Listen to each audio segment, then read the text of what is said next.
transferred back to Long Island to assume full management of the Long Island area.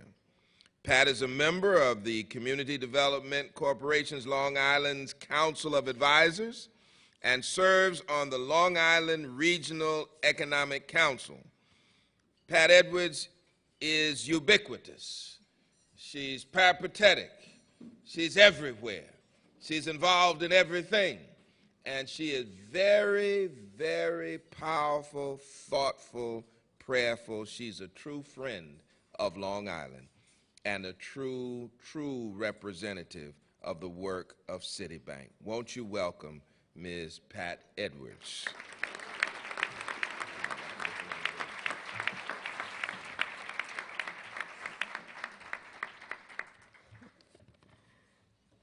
Thank you, Dr. Butts, Reverend Butts, for such a gracious and kind introduction. Good afternoon, everyone, and welcome again. Congratulations to CDC of Long Island for yet but another very successful fundraiser and annual Luncheon Gala. Marianne, you always manage to do things so well, and starting from this morning, culminating into this afternoon, you are one powerful woman, and I commend you and CDC of Long Island, all of its staff and partners for the wonderful, wonderful work you do. Before I introduce Zach Mayo, who I know we're all anxious to hear from, I'd just like to acknowledge my senior leadership team here today. They came out all the way out from the city. Eileen Auld, who is my Tri-State Regional Director. Eileen Auld, would you wave, please? And Jill Kelly, who is the Deputy Director. They are both responsible and very supportive of the work I do, the efforts I put, and the time, talent, and treasures that go here on Long Island. So I can't tell you how much it means for me, for you to be here today, and for all the support you give me. So I'm going to start with Zach Mayo. You have his full bio in your package. But I have the honor of giving you a little bit of insight on Zach today. Zach and I have worked together for close to 10 years now. Actually, when I was in nonprofit lending, I reported up to him, and he was supportive of some of the credit and deals that I did here on Long Island. We have worked together of late, the last year, 2 years, more closely, and have enjoyed a wonderful, wonderful relationship. He's a wonderful man. Zach is the Executive Vice President and Managing Director at Citi Commercial Bank. He has direct responsibility for the bank's commercial banking business in the entire Northeast United States, and also coordinates banking services that help local communities and local nonprofit community-based organizations. Zach also manages Citi's National Public Funds Group, which delivers banking services to local municipalities. Zach was recently named by Citi as the market president for all of Long Island, and in that role does a phenomenal job at representing what we do here. Zach has been with the organization in various management capacities for 20 years and has been honored by several organizations, nonprofit organizations, here on Long Island. Please join me in welcoming him to the podium with an enthusiastic welcome and show of applause. Zach?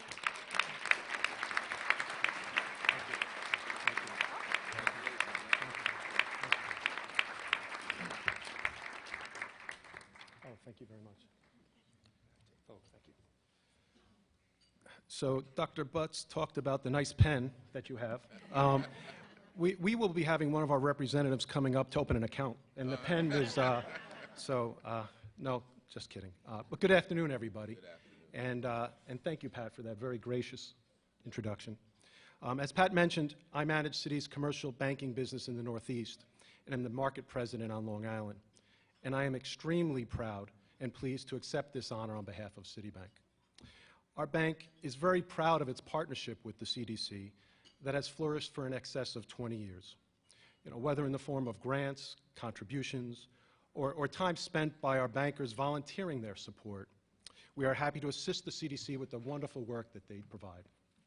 Citi is a global financial organization, and it takes very seriously its mission to be a responsible corporate citizen in all the markets it serves around the world. Long Island is absolutely one of those communities where we employ more than 1,500 Citi bankers at over 90 branch and commercial sites in the 2 counties. Whether it's financial support for the home ownership centers, or funding of the small business lending and assistance group, or assisting in the support of economic development to minority and non-traditional business owners in the underserved communities. Our goal is very much aligned with the CDC, to make Long Island a better place for all of us to live. This commitment to foster economic development has never been more important than now, during these extremely challenging times. To help businesses grow and prosper, to keep people in their homes, and to create an environment where all residents, both young and mature, want to live, raise their families, and yes, retire.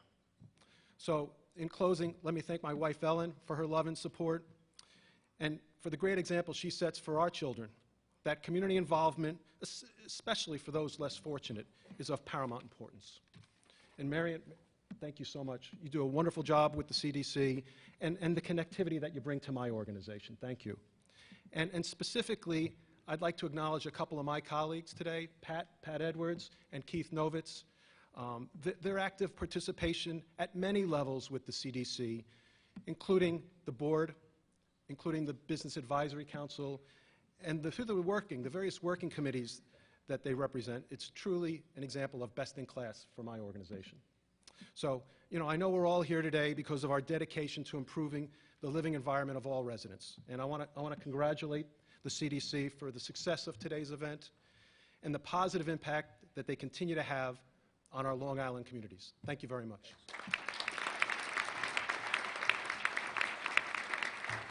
Thank you.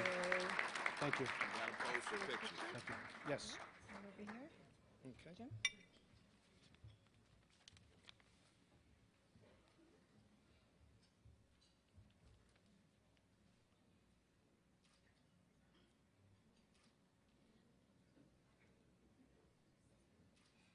Great job. Thank you.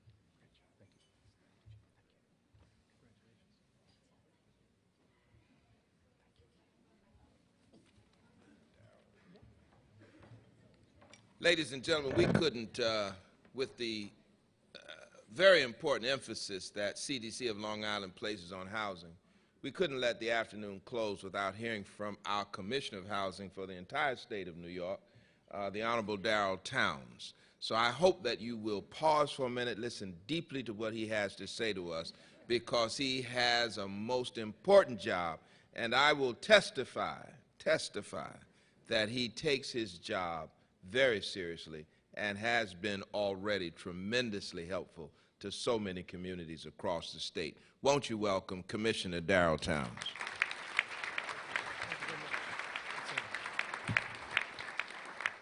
Thank you very much, Dr. Butts, and good afternoon to everyone. It has been a great day to be here today in Long Island. Marion has asked me to come out for an opening, a groundbreaking today in Newcastle, where she also provided breakfast. And since I was out here, my colleagues, President of our Finance and Development, Marion Zucker, and our Senior Vice President of Sony Mae Single Family, George Liakata, said, well, there's a luncheon. You should just stay for the luncheon. And I said, well, I got to get back to the office. I'm expecting some calls. And Marion said, no, it's going to be a quiet afternoon. Now I realize, because everybody who would have called me is in this room now. Marion, I just have one question. Being that we did breakfast in Newcastle and lunch here in Woodbury, where's dinner? At Marion's house in East Hampton. First of all, to all our partners, let me thank you for all that you do. We would not be successful at New York State Homes and Community Renewal without the relationships that we have with our partners. And let me tell you how quickly I was able to understand that. My first day as commissioner and taking on this job, my 11-year-old Trinity, who's an 11-year-old, precocious 11-year-old, who's trying to develop the filter between her brain and her mouth, said to me, she said, Daddy, so you're going to be building housing, huh? And I said, yes. And she says, you're going to be building housing all throughout the state of New York. I said, yes. And she looked at me and I said, Trinity, what's the problem? She says, I've never seen anybody build in a tie. So it's obvious that we could not be successful without the relationships that we have with you in this room, and I thank you so much. We're looking to continue to listen and figure out ways that we can better that relationship, and we look forward to it. Let me just say a word about Mary Ann. Came out for a tour a couple of months ago, and she said, I want you to see these great projects that we've done. It'll be an opportunity for you to see the great work that CDCLI is doing. So I came out, and we visited a tremendous project, met the people that were there, and then we took about a 20-minute ride to the next project. On that 20-minute ride, we must have passed about 5 empty lots where she suggested that other types of activity could go on in those lots.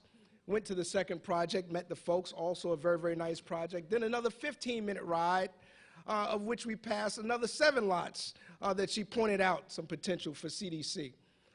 At the end of that day, I was very happy that we got a chance to understand, and I got back to my car only to realize that all 3 of those spots were 4 blocks from each other. She was just driving me around Nassau County, showing me some other potential.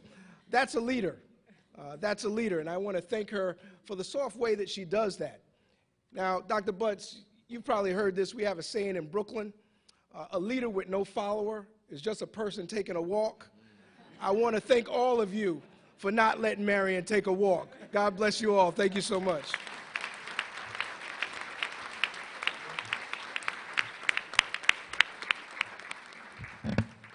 He told me he wasn't going to tell all my secrets. I thank you all for coming here today. I feel like the room is full of friends and that we help each other to do good things for Long Island. So God bless you. I send you out into the world a beautiful weekend and back to work on Monday, doing good things again, right? Thank you.